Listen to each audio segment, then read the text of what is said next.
Les Iraniens sont de fins stratèges. Et depuis le début de la guerre, toutes les frappes qu'ils ont menées ont une portée très importante. Les frappes font très mal à l'ennemi. Dans les deux précédentes vidéos, ça c'est la troisième, je vous avais montré la première cible dans les frappes, c'est-à-dire la société occidentale. Essayez de pousser la société à se révolter. Vous pouvez écouter la vidéo. La deuxième, ce qui était visé, c'était les pays du Golfe. Et dans la deuxième vidéo, vous pouvez écouter, c'est une vidéo qui fait 8 à 10 minutes. Et dans cette troisième vidéo, je vais vous dire la troisième cible. Cette cible-là, ce n'est pas comme une cible, un ennemi, non. C'est une cible qu'ils ont fait pour consolider une alliance. Le détroit d'Ormuz, toujours 20% du pétrole. La Chine, plus de 60% de son énergie vient des importations. Cette guerre n'est pas donc une guerre qui fait mal à l'Iran. Fermer ce détroit oblige les Chinois à réagir, bien qu'ils avaient réagi, contrairement à ce que de personnes qui vous disent que oui, l'Iran a été abandonné par les Chinois et les Russes. Je vous assure que c'est absolument faux. Là, on est en train d'assister à un deuxième Vietnam où on arme un pays de manière discrète à faire face aux États-Unis. Cette guerre peut durer des années et l'Iran ne peut pas la perdre. Parce que tout simplement, la Chine aussi joue sa survie dans cette guerre. Parce que tout ce que cherchent les Chinois, les Américains aujourd'hui, c'est de couper tout le ravitaillement des Chinois.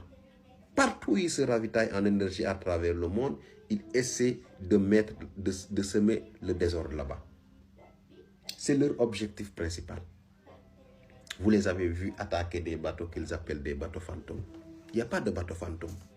C'est des bateaux des pays qui ont décidé de commercer avec tout le monde. Mais comme eux, ils ne veulent pas que ces pays-là commercent avec la Chine ou la Russie, ils appellent ça des bateaux fantômes.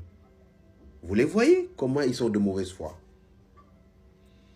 La Chine aujourd'hui ne peut pas continuer à accepter que cette guerre perdure ou bien que l'Iran perde cette guerre et que les États-Unis mettent la main sur le pétrole iranien.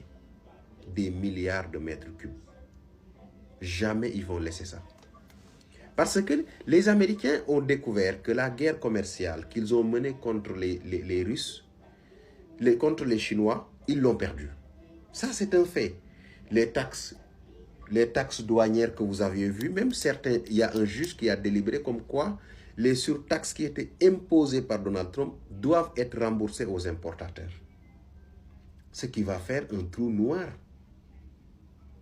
dans le budget des Américains. Je parle de l'État américain. Donc, comme ils ont perdu les taxes douanières, les surtaxations ne marchent pas, qu'est-ce qu'ils vont faire? Il faut couper les ravitaillements. La Chine aussi, dans sa stratégie de guerre et de guerre commerciale, est obligée elle aussi de voir comment soutenir un allié qui le fournit.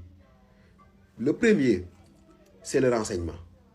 Le renseignement chinois est bien présent là-bas. Et aujourd'hui, si les États-Unis se font bombarder ou bien les équipements les plus stratégiques comme le radar sont bombardés, c'est grâce au renseignement chinois, il faut le dire. Et ici aussi, il y a le renseignement russe qui est sur le terrain. Aujourd'hui, les Iraniens reçoivent de l'armement discrètement, comme c'était le cas avec les Vietnamiens. La Chine va armer et continue d'armer l'Iran pour mieux blesser son adversaire. Parce que son adversaire, s'il est blessé, c'est Taïwan qui est blessé. Donc, vous voyez, il y a un link direct. Aujourd'hui, Pourquoi les Chinois sont impliqués dans cette histoire-là aussi, c'est la question taïwanaise. Ce n'est pas uniquement la guerre commerciale, l'accès à l'énergie. C'est la question taïwanaise. Parce que si Taïwan ose bomber le torse devant la Chine, c'est parce que les États-Unis sont derrière. Et s'ils affaiblissent les États-Unis, c'est Taïwan qui est affaibli. Ce qui leur donne plus de marge de manœuvre pour agir et faire ce qu'ils veulent faire. Donc, il ne faut plus jamais dire que les Chinois n'ont pas assisté les Iraniens dans leur stratégie. Bien que les Iraniens eux-mêmes aient développé des stratégies, un certain patriotisme qui les pousse à faire le sacrifice et à savoir se défendre et à remplacer dès qu'un soldat tombe, un autre se place. C'est très bien. Mais ça, il faut aussi voir qu'il y a la main chinoise derrière. Beaucoup d'armements qui arrivent, beaucoup d'armements. Des systèmes de brouillage, des systèmes de radar, des systèmes anti-défense. Tout ça est aujourd'hui envoyé par les Chinois pour aider leurs alliés sûrs dans cette guerre.